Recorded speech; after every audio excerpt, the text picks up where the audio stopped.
안녕하세요. 낭낭이입니다. 이번에 읽어드릴 책은 뇌를 읽다, 마음을 읽다입니다.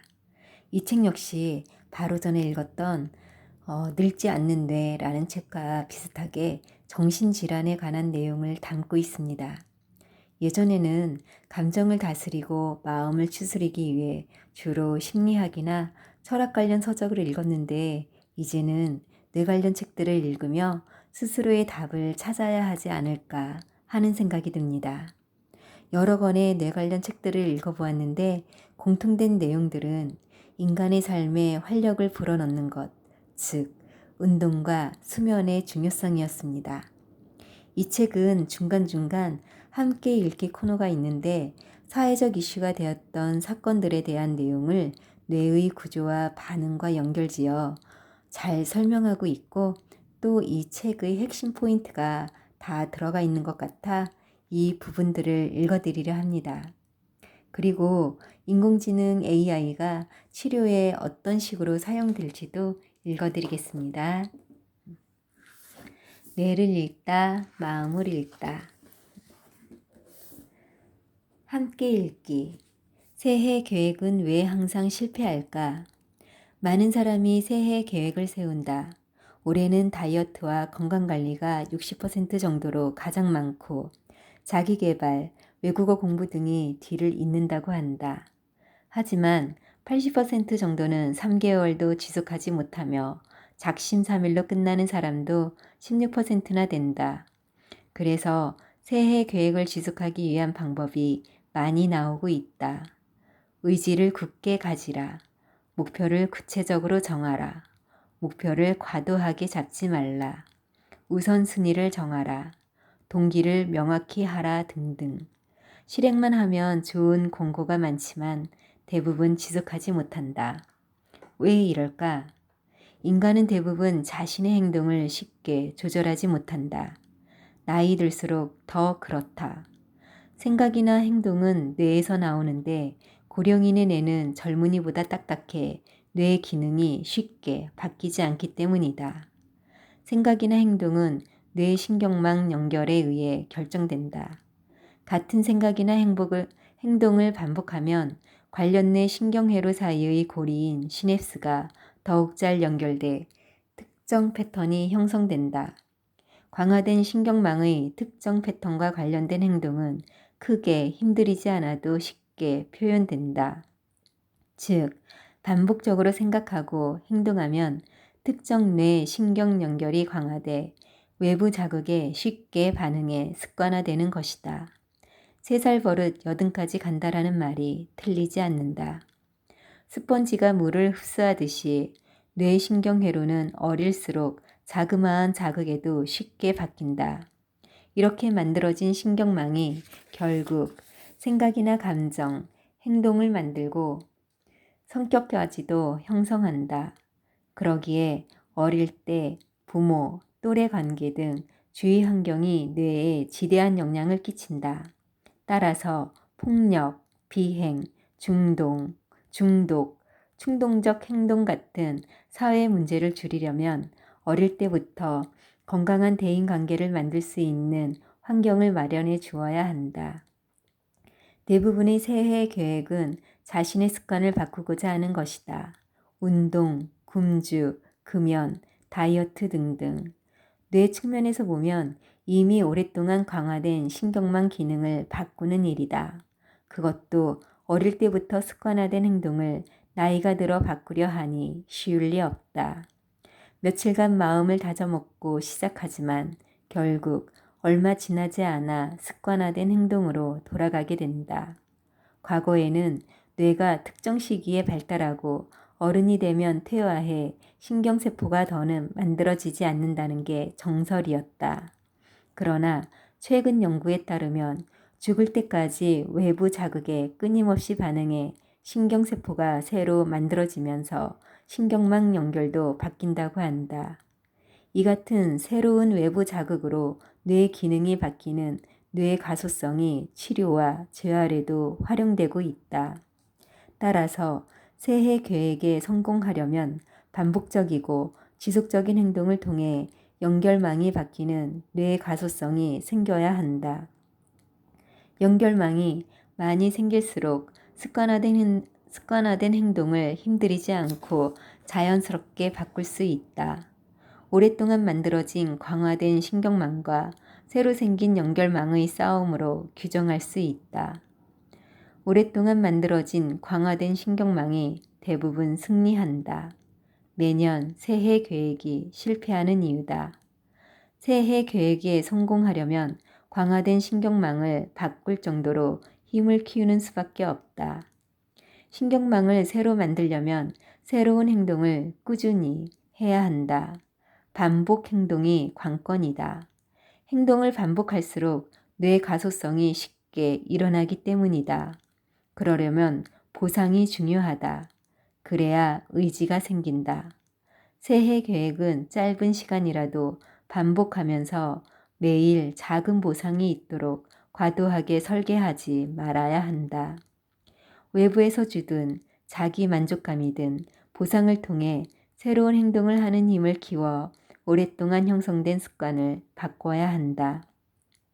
새로운 행동을 어느 정도 지속하면 신경망이 새로 만들어져 새로운 습관을 힘들이지 않고 지속할 수 있다. 새해 계획에 성공하는 가장 간단한 방법은 한 가지 목표를 구체적으로 정해 매일 짧은 시간이라도 반복하면서 즐거움을 느끼는 것이다. 목표를 어느 정도 지속하면 일을 쉽게 유지할 수 있다. 올해의 새해 계획이 내년의 새해 계획이 되지 않도록 작은 것부터 반복적으로 노력해 행복한 한 해가 되길 바란다. 함께 읽기 안인득 사건 구후 2년 지난 2021년 4월 17일로 진주 안인득 사건이 있은 지 2년이 지났다. 그는 진주의 한 아파트에서 생활하다가 자신의 집에 불을 지른 후 흉기를 휘둘러 아파트 주민 5명을 죽이고 6명에게 손상을 입혔다. 안인득은 조현병을 앓고 있었고 주민들이 자신을 해치려고 한다는 피해망상 때문에 먼저 주민들을 공격한 것이다. 그는 이 사건을 일으키기 전에 이미 정신과 치료를 받았고 공주 치료감호소에서 정신감정 후 보호관찰 3년 처분을 받은 적도 있다. 이후 한동안 정신과 통원 치료를 받았으나 본인 겁으로 정신과 치료가 지속되지 못했다. 결국 그는 대법원에서 무기징역 선고를 받고 현재 복역 중이다. 당시 이 사건은 사회적으로 큰 반향을 일으켰다. 강남역 사건, 경북경찰관 사망 사건, 임세원 교수 사건 등으로 정신병 환자에 의한 사건이 연속적으로 일어났기 때문이다. 하지만 안인득 사건은 이미 충분히 예견됐고 예방이 가능했던 사건이라는 점에서 이전 사건과는 차이가 있다. 가족들이 그를 치료시키기 위해 많은 노력을 했지만 법과 규정에 얽매여 입원을 시키지 못했다. 또한 사고가 나기 전 여러 번 폭행이나 행패를 저질러 주민들 신고로 경찰이 출동했으나 사건을 막지 못했다. 이 사건으로 국가가 정신질환 치료나 국민 안전에 어느 정도 책임을 져야 하는지에 대한 논란도 있었다. 그렇다면 2년이 지난 현 시점에서 이런 논란이 어떻게 변화됐고 국민 안전을 위해 제도는 어떻게 개선됐을까? 사건이 터지면 마치 당장이라도 해결할 것처럼 국회에서 본물 터지듯 법안이 발의되고 정부도 이를 해결하기 위해 많은 대책을 내지만 돌이켜보면 변화가 거의 없는 경우가 대부분이다. 이 사건 역시 마찬가지로 보인다. 지금도 2년 전 상황이 된다면 똑같은 결과가 반복될 것이다.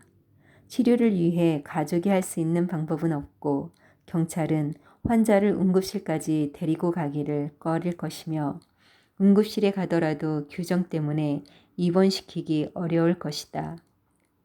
환자가 치료를 거부하고 병원에 가지 않으려고 할 때는 속수무책이다. 경찰이나 소방관이 출동해도 당시 폭력적이거나 자해 행동을 보이지 않는다면 강제로 병원에 데려가기 어려운 경우가 대부분이다. 사설업체를 통해 병원 응급실에 가더라도 불법으로 데리고 온 경우라 치료를 위해 입원시킬 수가 없다. 이러니 가족의 고통은 말로 표현하기 어렵다. 이러한 상황에서는 국가가 마련한 기관에서 판단해 주는 것이 가장 좋은 방법이다. 이른바 국가 책임제라고 하는 제도다. 이런 방법을 통해야만 환자도 회복 후 불만이 없고 가족 관계도 깨지지 않을 것이다. 치료를 위해 가족들이 수없이 노력했는데도 치료 시기를 놓치고 안타까운 사고를 낸 안인득의 문제는 국가가 책임져야 할 문제로 현 시점에서 다시 한번 되짚어 볼 필요가 있다. 지금이라도 개인이나 가족에게 책임을 미루지 말고 국가가 나서서 이 문제를 진지하게 고민하고 현실성 있는 대책을 내놓아야 한다. 가장 강한 처벌을 내려달라며 눈물을 흘리던 안인득 어머니의 눈물을 이제 국가가 닦아줘야 한다. 함께 읽기 코로나 블루 한 박자 쉬어가는 계기가 되길. 코로나19가 장기간 지속되면서 생활 패턴이 바뀌고 있다. 그동안 직접 만나서 하던 활동들이 온라인으로 바뀌고 외부 모임이 줄어드는 대신 집에서의 생활이 늘어났다. 이렇게 사회적 거리두기 캠페인은 대인관계의 모습까지도 변화시키고 있다. 이런 상태가 오래 지속됨으로써 여러 가지 정신적, 심리적 문제를 호소하는 사람도 많아지고 있다. 코로나19가 가져온 우울증의 일종인 코로나 블루 때문이다. 코로나 블루라고 불리는 우울, 불안, 무기력 등의 정신 증상은 결국 그동안 지속해오던 사회활동 및 신체 활동이 줄어들어서 발생하는 것이다. 우울과 불안 증상이 가장 많으며 무기력하거나 힘이 없는 느낌, 심해지면 무감동이나 무가치감 등이 올 수 있다. 때에 따라서는 코로나 바이러스에 대한 심한 공포 때문에 증상이 악화되기도 한다. 대개 이런 증상이 2주 이상 계속되면 주요 우울증이라고 하여 정신과적 치료가 필요하다. 물론 코로나 블루 증상은 대개 약한 증상이 지속되거나 증상이 심하더라도 짧은 시간에 나타났다가 다시 약화되는 경우가 대부분이다. 하지만 본인이 이러한 증상으로 힘들다면 전문가를 방문하는 것도 방법이다. 한국 트라우마 스트레스 학회에서 조사한 결과에 의하면 코로나19에 대한 일반 국민의 불안 수준은 전체적으로는 정상적으로 나타났지만 중증도 분포에서 48%의 국민은 가벼운 수준 이상의 불안을 느끼고 있고 19%는 중증도 이상의 불안을 표현하고 있다고 한다. 즉, 5명 중 1명 정도에게는 적극적인 심리적 도움이 필요하다는 의미다. 사실 가벼운 수준의 우울감이나 불안은 정상적인 반응이다. 현재 일부 사람에게서 나타나는 코로나 블루 증상은 대부분 정상적인 반응일 것이다. 따라서 본인의 증상에 대해 너무 심하게 불안해할 필요는 없다.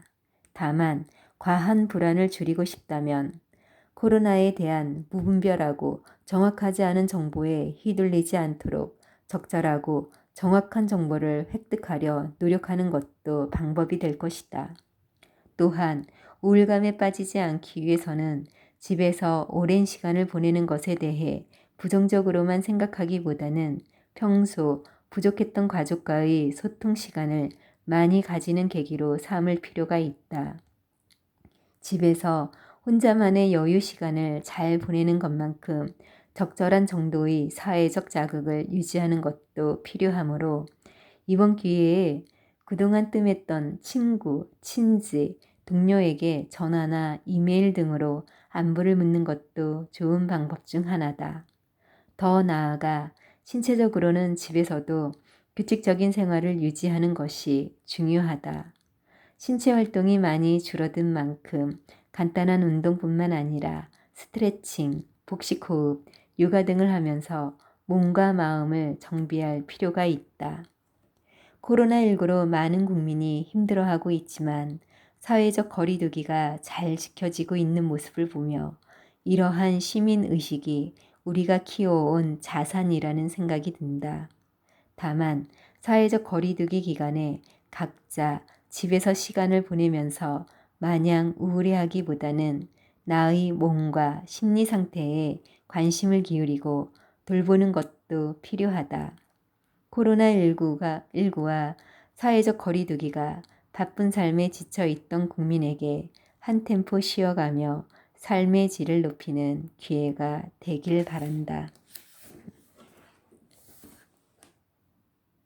함께 읽기. 이젠 조현병이라 불러주세요.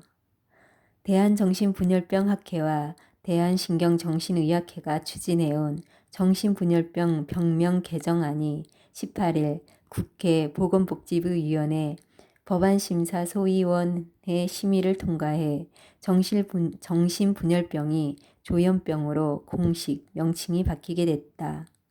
새로운 병명의 조현은 현악기의 줄을 고르다 라는 뜻으로 병으로 인한 정신의 부조화를 치료를 통해 조화롭게 하면 현악기가 좋은 소리를 내듯 정상적인 생활이 가능하다는 의미를 담고 있다.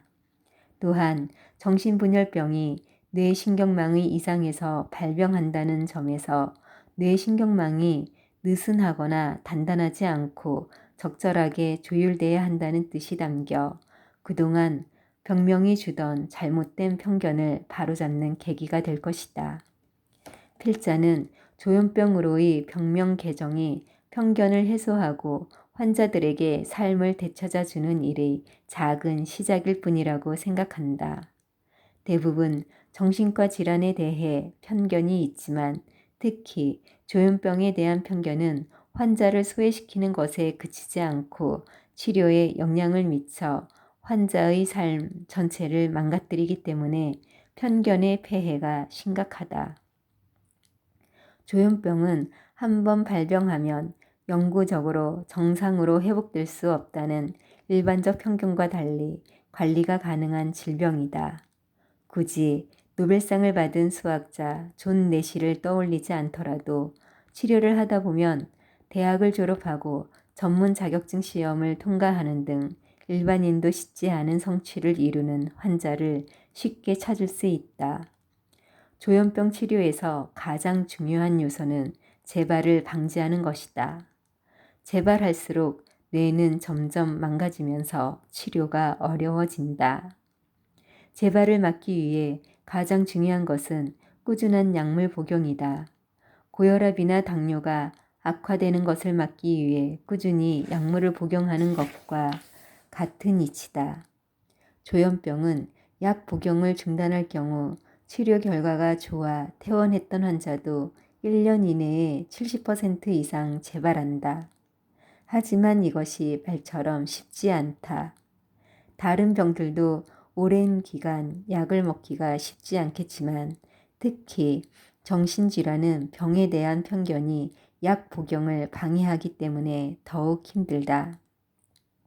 최근에는 주사 한 번 맞으면 약효가 한 달씩 지속되는 약처럼 제형 혁신을 통해 환자의 재발을 막는 장기 지속형 주사제 등 새로운 약이 개발돼 속속 출시되고 있다. 그 결과 치료 결과에 대한 환자들의 기대치도 높아졌고 의사들의 치료 목표도 변하고 있다. 이제는 조현병 환자가 가족의 희생과 사회의 위험을 피하기 위해 격리해야 하는 대상이 아니라 복귀해 함께 살아갈 수 있도록 편견 없이 도움으로써 사회 구성원이 되도록 해야 한다.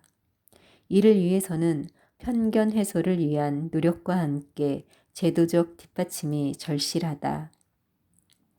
우리나라는 조현병 환자를 격리 중심으로 관리해 경제협력개발기구 국가 중 유일하게 정신과 폐쇄병동이 증가하고 재발을 막는 치료약물과 적극적인 치료를 단기 비용 증가를 우려해 억제하는 정신질환 관리에서는 후진성을 벗어나지 못한 나라다. 최근 필자를 비롯한 몇몇 연구자가 정신분열병 치료의 비용 효율성에 대한 연구 결과를 발표했다. 재발 환자 치료비가 안정기 환자의 7배에 이르는 것으로 나타났다. 환자를 입원 중심으로 치료하는 것보다 재발을 막고 사회로 복귀할 수 있게 하는 것이 환자의 치료 예후를 위해서도 좋지만 비용도 적게 든다. 병명을 바꾼다고 해도 이미 알려진 편견들이 순식간에 사라지기는 어려울 것이다. 또한 치료 환경과 그 결과의 변화가 없는 한 병명 개정만으로 사회 인식의 획기적인 변화를 얻기는 어려울 것이다. 이번 병명 개정을 계기로 정부의 정신질환 정책이 환자의 재발을 방지하고 사회복귀를 돕는 방향으로 변화하기를 기대해 본다.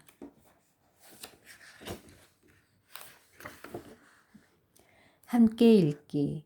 버닝썬 사건은 미성숙한 한국 사회의 상징적 단면이다. 용두사미는 이럴 때 사용하는 말이다. 세상을 떠들썩하게 하며 시작했던 버닝썬 사건 경찰 조사는 결국 별 소득 없이 마무리되었다. 그동안 수많은 의혹이 제기된 것에 비하면 경찰의 조사 결과는 초라하기 그지없다.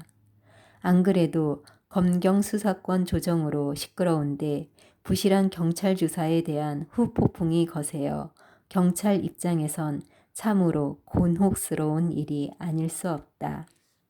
이 사건의 주연격인 빅뱅의 전 멤버 승리는 구속영장 기각 이후 체육관에서 운동을 하며 유유히 승리의 미소를 짓고 있는 모습으로 많은 사람들에게 공분을 사고 있다.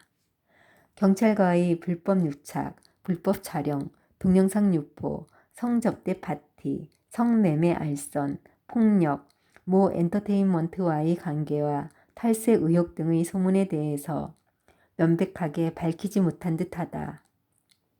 클럽에서 경찰에 성폭행 신고를 해도 현장 확인도 하지 않고 돌아가거나 폭력으로 신고한 사람이 오히려 가해자로 등급한 사실을 보면 일반인들의 상식으로는 권력과의 유착이 아니고서는 이해하기 어렵다. 마약 거래상들은 경찰에 검거되었을 때 가난한 사람들의 마약 중독자 리스트만 알려주고 형을 감량받는다고 한다. 부자들이나 권력을 가진 사람들의 명단은 보호하는 대신 마약 거래상들이 감옥에 갔을 때 그들이 뒤를 봐준다고 하니 유전무죄, 무전유죄, 유권무죄, 무권유죄가 아닐 수 없다. 버닝썬 사건은 성, 권력, 마약의 3종 세트가 패키지인 현대사회의 끈적한 쾌락의 정수를 보여주고 있다.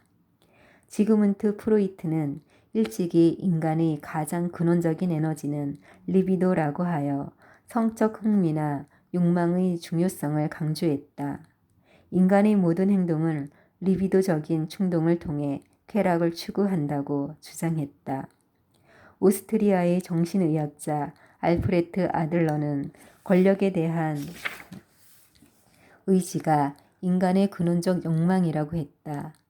버닝썬의 권력과의 유착은 인간의 성적 욕망 충족을 한층 더 강화시킨 측면이 있을 것이다. 현대사회에서 쾌락을 더 쉽게 느끼는 방법으로는 마약이 있다. 과거 연예인이나 특정 계층에서 은밀하게 즐기던 마약이 지금은 버젓이 인터넷을 통해 거래가 되어 가정주부, 대학생 등의 일반인도 쉽게 접근할 수 있다. 우리나라의 마약 사범 수는 인구 10만 명당 25.2명이라고 하니 마약 청정국은 옛말이다. 마약의 가장 큰 문제점은 중독성이 있다는 것이고 한 번 중독되면 쉽게 중단하기 어렵다는데 그 심각성이 있다. 마약은 중추신경 흥분제로 코카인, 필로폰, 덱스트로암페타민, 중추신경 억제제로 모르핀, 헤로인, 환각제로 LSD, 에스터시, 펜사이클리딘 등이 있다. 최근 캐나다와 미국의 캘리포니아를 비롯한 몇몇 주에서 의학적인 사용 외에도 오락용으로 합법화되어 논란이 있는 대마도 마약류에 속한다. 몇몇 마약류는 강력한 진통 효과를 나타내 마약성 진통제로 사용되기도 한다. 이들 역시 중독이나 오남용의 위험이 있고 중추신경을 흥분 또는 억제하고 정신착란, 환각 등을 보여 전 세계적으로 아주 엄격하게 관리하고 있다. 하지만 마약은 쾌락과 즐거움을 강력하게 느끼게 해주기 때문에 쉽게 조절할 수가 없다. 우리 뇌에는 쾌락과 관련된 부위가 존재한다. 이 부위를 찾기 위해 미국 심리학자 제임스 올즈와 캐나다 신경학자 피터 밀러는 생쥐 뇌의 여러 부위를 전기로 자극하는 연구를 하였다. 쥐가 버튼을 누를 때마다 뇌의 특정 부위에 전기 자극을 주었다. 그런데 어떤 부위를 자극하자 음식이나 물을 전혀 마시지 않고 지쳐 쓰러질 때까지 계속해서 버튼을 누르는 것을 발견하였다. 이 부위에 대한 자극이 쾌락을 불러일으킨다는 것을 알게 되었고 이를 쾌락 중추라고 불렀다. 사람에게도 쾌락 중추가 있는데 주로 변연계라는 신경회로에 존재한다. 이 회로는 도파민을 분비하는 신경계이기에 신경 전달 물질 중 도파민을 쾌락 물질이라고도 한다. 변연계는 보상 시스템과 밀접한 관련이 있어 이 부위를 자극하면 보상이 오기 때문에 점점 더 그 자극을 원하게 된다. 마약은 변연계에서 도파민을 분비하여 쾌락을 일으키는 것과 관련된다. 쥐가 죽을 때까지 버튼을 누를 정도로 쾌감이 강력한 보상이기에 마약에 중독되면 그 자극에서 벗어나기 힘들다. 마약과 섹스, 그리고 권력 유착을 통해 운영되었던 것으로 보이는 버닝썬 클럽에 한 번 빠지면 쉽게 벗어나기 어려웠을 것임을 쉽게 짐작할 수 있다. 다시 프로이트의 이론을 빌리자면 우리의 마음은 이드, 에고, 슈퍼에고로 구성되어 있다. 자신의 쾌락이나 즐거움을 위해 하는 행동, 즉 본능인 이드와 그 행동이 사회적 가치 기준에 맞는지를 판단하는 초자아인 슈퍼에고, 그리고 이를 적절히 조율해 현실적인 행동을 하도록 하는 자아가 작동한다. 이를 뇌과학적으로 설명하면 본능은 뇌 깊숙이 존재하는 변연계를 중심으로 구성되는 신경 네트워크, 초자아는 뇌의 바깥 부위인 피질, 그리고 자아는 외부 세계인 환경과 적절한 행동을 하게 하는 안화 전두엽과 관련이 있을 것이다. 뇌 피질 부위는 주로 뇌의 아래쪽에서 올라오는 자극을 억제하는 기능을 한다. 하등 동물일수록 본능에 따라 행동하지만 고등 동물이 될수록 전두엽이 점점 커져 뇌 하부에서 오는 자극을 적절히 억제하는 힘이 커지게 된다. 즉, 인간이 인간답다는 것은 자신의 욕망에 따라 행동하는 것보다는 이를 통제하고 억제하여 주위 환경에 맞는 적절한 행동을 함으로써 사회 공동체가 잘 유지되게 하기 때문일 것이다. 버닝썬 사건은 욕망이 지배하는 미성숙한 우리 사회의 한 단면을 보여주는 상징적인 사건이다. 좀 더 성숙한 사회로 가기 위해 욕망을 적절히 억제하게 하는 사회 전체적인 규범과 질서가 필요한 이유이기도 하다.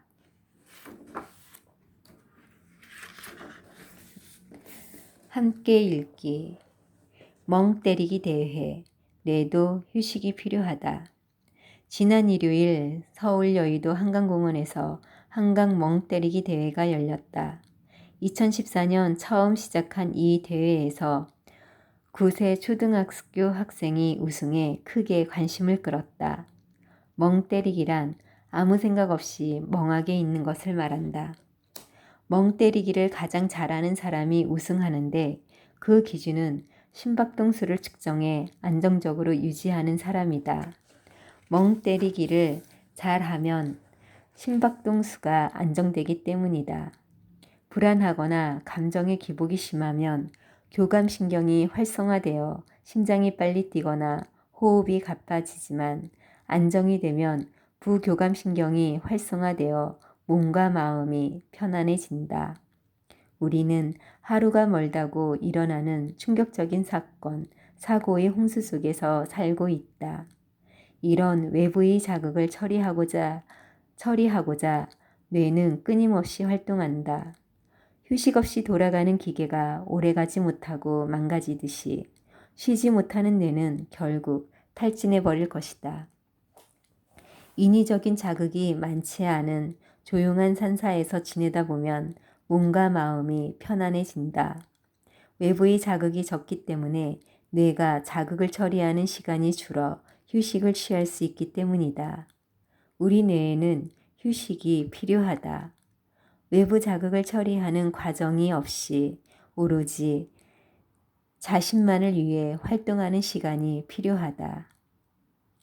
1992년 위스콘신 대학교 학생이었던 비스왈은 기능적 자기공명 영상 연구를 하던 중 쉬는 동안에도 뇌는 정보를 활발히 교환하고 활동적이라는 사실을 발견했다.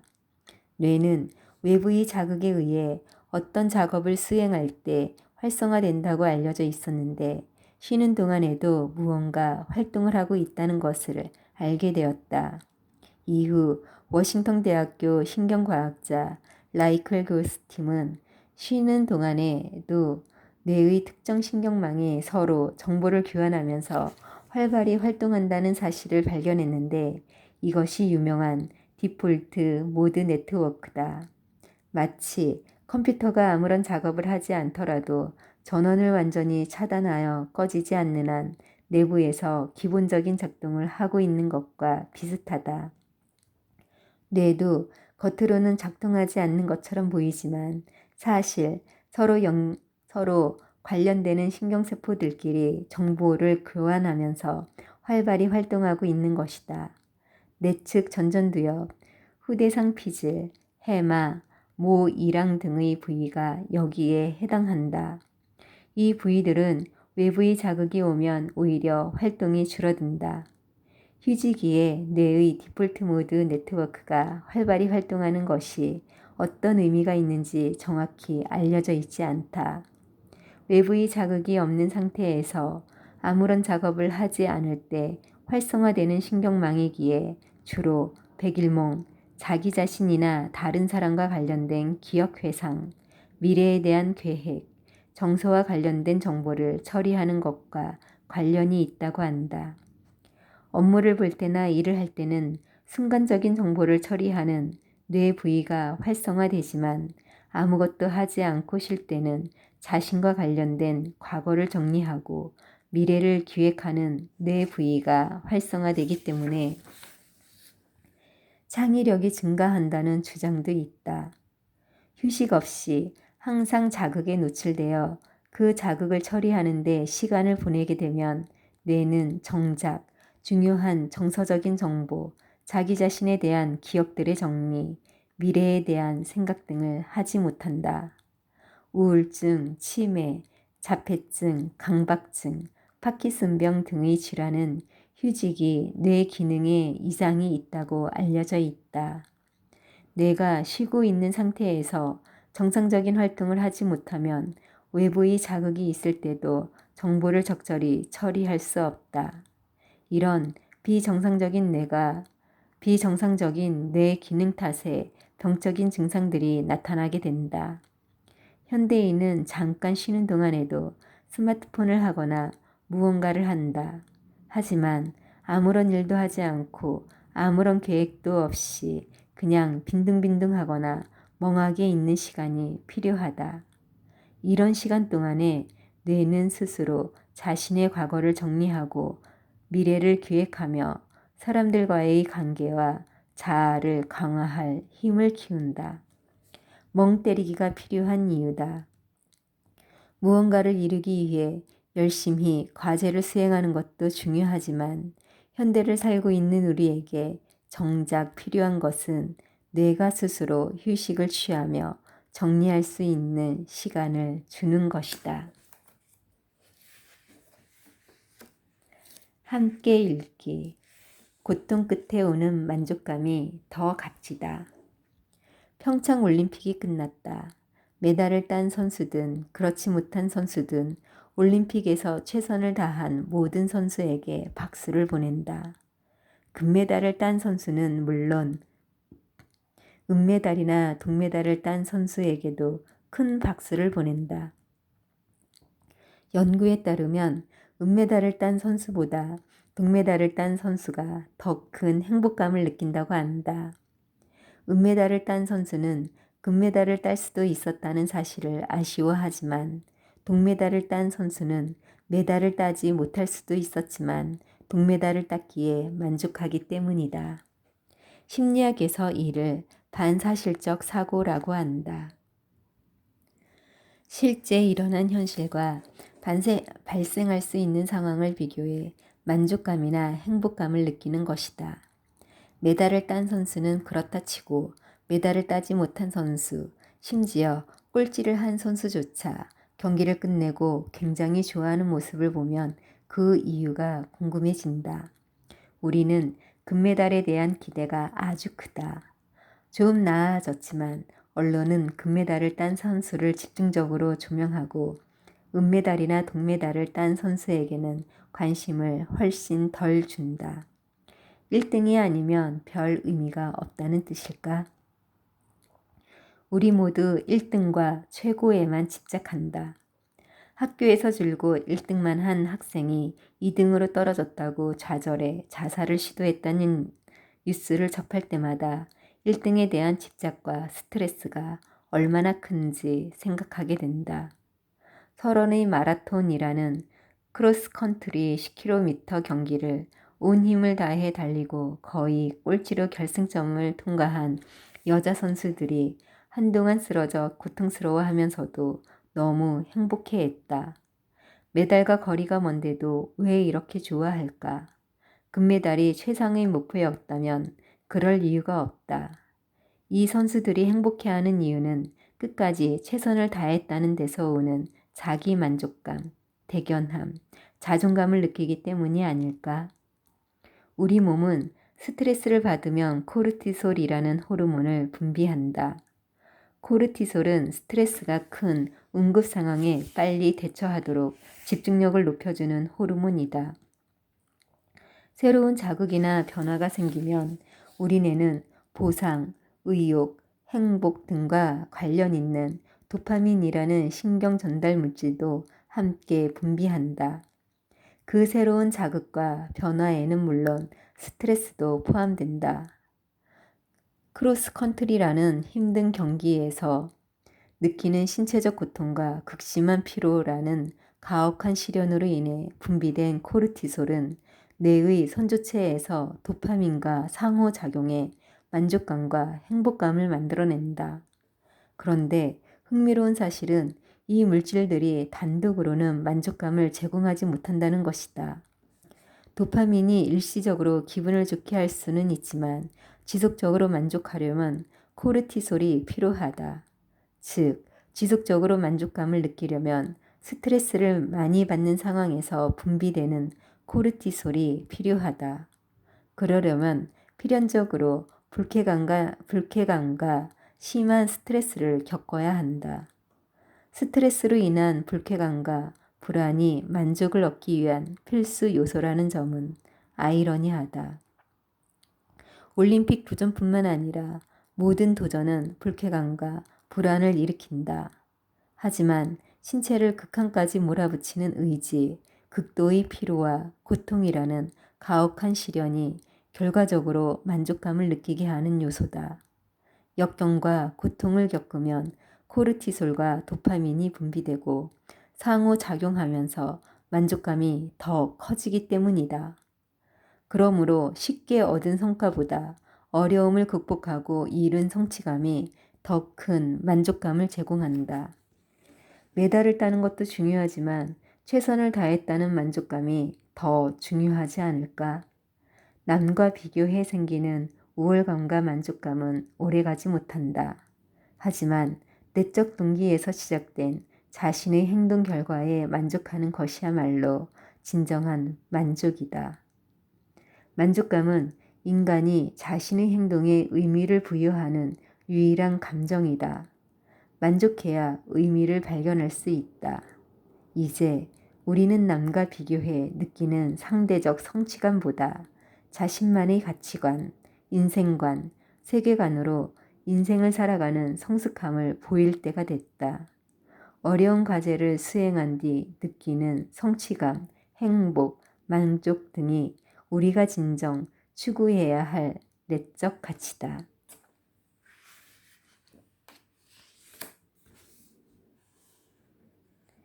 인간 정신에 과학이 깃들다. AI와 감정까지 공유하는 시대. AI와 인간은 공생할 수 있을까? AI가 관리하는 미래의 정신건강은 어떤 모습일까? 이를 이야기하기 위해서는 테슬라와 스페이스X의 창업자 일론 머스크를 빼놓을 수 없다.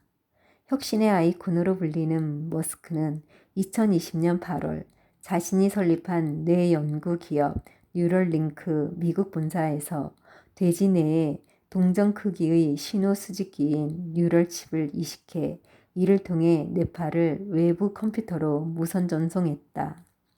이 시도의 궁극적인 목표는 하나다. 뇌, 컴퓨터 인터페이스 개발을 통해 돼지가 아닌 사람의 뇌와 인터넷을 연결하는 것이다. 이미 미국 식품의약국의 승인까지 받은 상태다. 민간 우주 개발 업체인 스페이스X가 대우주로의 확장을 목표로 하고 있다면 뉴럴링크는 우주의 축소판이라고 할 수 있는 소우주, 즉 뇌의 세밀한 탐색을 추구하는 것이다. 뉴럴칩은 뇌전증이나 우울증 같은 신경정신질환을 치료하는 데 목적이 있다. 이는 앞선 신경조절술에도 활용할 수 있는데 특정 정신질환에 해당하는 신경회로를 보다 정교하게 파악함으로써 심지어 해당 증상이 생기기도 전에 신호를 감지해 예방하는 것이다. 하지만 뉴럴칩의 궁극적인 목표는 뇌와 컴퓨터를 연결해 인간이 원하는 정보를 뇌에 입력하는 데 있다. 윤리적 적합성을 논외로 한다면 인지력 및 사고력 등 뇌의 특정 기능을 향상시키고 우울이나 불안 등의 감정을 손쉽게 제거하는 세상이 올지도 모른다. 여전히 한계는 있다. 뇌의 특정 부위가 어떤 식으로 작동하는지에 대한 기전이 아직 제대로 밝혀지지 않았기 때문이다. 또한 전기 자극을 읽는 것과 쓰는 것은 전혀 다른 문제다. 아직은 단순히 전기 신호의 발생 위치를 파악한 정도일 뿐 인간의 복잡한 인지 기능과 사고 능력까지 제어하기에는 갈 길이 멀다. 물론 현재의 기술 발전 속도를 생각한다면 머스크의 꿈을 허무맹랑한 것으로만 취급할 수는 없을 것이다. 한편 최근에는 가상현실 기술을 AI와 접목함으로써 정신건강을 관리하는 데 활용하고 있다. 영국의 옥스퍼드 VR은 자극에 대한 노출 치료로서 고소공포증을 완화하는 자동화된 VR 시스템을 제공하고 있으며 더 나아가 불안장애를 비롯한 다양한 심리치료에 적용할 수 있는 콘텐츠를 개발 중이다. VR 시스템은 당사자가 스스로 작동함으로써 비용과 시간적인 부담을 덜어준다는 점에서 특히 긍정적이다. 우리나라도 VR 기술을 실생활에 활용하기 위해 노력하고 있다. VR 콘텐츠와 소프트웨어를 통해 알코올 중독자와 범죄를 예방하기 위한 치료 및 돌봄 시스템을 마련하는 것이다. 알코올 중독자 고이용군에 적용해 재범률을 낮추고 이에 따른 범죄의 사회적 비용도 절감하는 데 목적이 있다. 법무부에 따르면 알코올 보호 관찰 대상자를 바탕으로 실험한 결과 범죄와 관련된 알코올 분노에 대한 지표가 실제로 감소했다고 한다. 인지훈련 및 치매 예방 또한 VR 시스템을 활용할 수 있는 좋은 분야다. 기존의 치매 예방 교육이 단순하고 반복적이었던 것과 달리 VR 기반의 현실감 넘치는 다양한 프로그램을 통해 게임을 하듯 즐겁게 참여할 수 있다는 점에서 더욱 효과적이다. VR 기술을 전국의 치매 안심센터, 보건소 등의 기관에서 활용한다면 치료에 투입되는 사회적 비용을 예방 차원에서 줄일 수 있다는 점이 긍정적이다. 실제로 국내에서는 정신건강 관리가 가능한 스마트 헬스케어 솔루션이 개발되기도 했다. 생체 신호인 맥파와 뇌파를 통해 1분 안에 스트레스와 두뇌 건강 상태를 측정하고 그 결과를 바탕으로 심리 치료를 위한 개별 VR 콘텐츠를 제공한다. 심리 상담사에게 직접 상담 받듯이 문항에 응답하며 생체 신호 분석 결과에 따라 VR 심리 치유 훈련도 받을 수 있다. 고해상도의 VR 기술이 개발된다면 보다 종합적인 정신건강 관리가 가능할 것이다. 메타버스를 정신과 치료에 이용할 수도 있다. 정신질환의 특성상 병원 방문을 꺼릴 수도 있고 직접 방문하기 어려운 사람들을 위해 가상 공간에서 실제 정신과 상담처럼 면담이 가능하기 때문이다. 물론 아바타를 이용하여 상호 교류를 할 수도 있다. 메타버스라는 가상의 공간에서 실시간 모니터링도 가능해질 것이기 때문에 향후 혁신적인 디지털 기술의 발전이 정신과 영역에 큰 역할을 할 것으로 생각된다. 이와 더불어 미래에는 AI와 인간이 공생을 넘어 감정까지 공유하는 시대가 올지도 모른다. AI가 인간의 마음을 이해하고 치유하는 것에서 더 나아가 외로움이나 애정의 욕구까지 충족시키는 것이다. 그런 의미에서 영화 그녀는 많은 것을 생각하게 해준다. AI가 감정의 공유를 통해 인간의 마음을 성장시킬 가능성을 보여주기 때문이다. 아내와 별거 후 외로운 시간을 보내는 주인공은 삶의 어떤 의욕과 의미도 느끼지 못한 채 무기력하고 우울한 나날을 보낸다. 그러던 중 우연히 AI 대화 프로그램 사만다를 만나고 대화를 통해 위로와 치유를 받으며 성장한다. 아내를 향한 정리하지 못한 마음을 조금씩 내려놓으며 보통의 삶으로 돌아갈 힘도 얻는다. 그러는 사이 사만다가 사람이 아닌 AI라는 사실을 자각하고 이후 작별하는 시간을 맞지만 그동안의 대화를 통해 이룬 내적 성장 덕분에 주인공은 이별에 잘 대처할 수 있는 사람이 된다. 물론 영화와 같은 AI를 실현하기까지 아직은 기술적인 한계를 비롯해 사회적, 윤리적 담론들이 존재한다. 하지만 인간의 정신을 치유하고 관리하기 위한 AI 기술들이 하루가 다르게 발전하고 있다는 점은 부인할 수 없는 분명한 사실이다. 가깝고도 먼 AI의 미래. 정신건강관리 측면에서 AI의 발전은 이미 무시할 수 없는 수준에 다다랐다. 앞으로는 AI 기술을 이용한 휴대폰 앱, 웨어러블 디바이스, VR, 로봇 등을 통해 접근성을 보다 향상시킨 서비스들이 개발될 것이다. 이는 의사와 환자 모두에게 긍정적인 효과를 가져온다. 의사는 AI를 통해 축적한 정보를 기반으로 하여 예방 차원의 질병 관리를 위해 체계적인 치료 계획을 세울 수 있다. 실시간으로 축적된 빅데이터 분석 자료를 바탕으로 환자의 상태를 지속적으로 관찰함으로써 문제 상황을 즉각적으로 파악하고 적절한 맞춤형 치료 방법을 빠르게 제안하는 것이다. 환자 또한 물리적 한계에서 벗어나 더 손쉽게 적은 비용으로 치료받을 수 있다. 전문 인력이나 장비가 충분하지 않아 의료 서비스에 접근하기 어려운 지역에서도 AI를 이용하면 지속적인 건강 관리가 가능하다. 더 나아가 가까운 미래에는 AI와 직접 상담하는 시대가 열릴 것이다. 특히 정신질환의 경우 사회적 낙인 문제 때문에 의사에게 직접 찾아가 상담하는 것을 꺼리는 경우가 많다. 그런 점에서 AI를 통한 상담은 접근성 차원에서도 훌륭하고 상대적으로 쉽게 이야기를 꺼낼 수 있다는 점에서 긍정적이다. 하지만 현 시점에서 AI가 정신건강관리의 대안이 될 수 있을지는 아직 미지수다.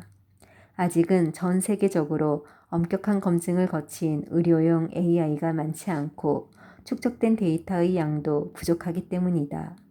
AI 기술은 데이터량에 비례해 힘을 발휘하는 만큼 이미 개발된 AI 기술들도 수년간의 많은 임상시험을 거쳐야만 일상의 영역에서 사용될 수 있다. 또한 AI는 공감 능력 측면에서도 여전히 한계가 있다.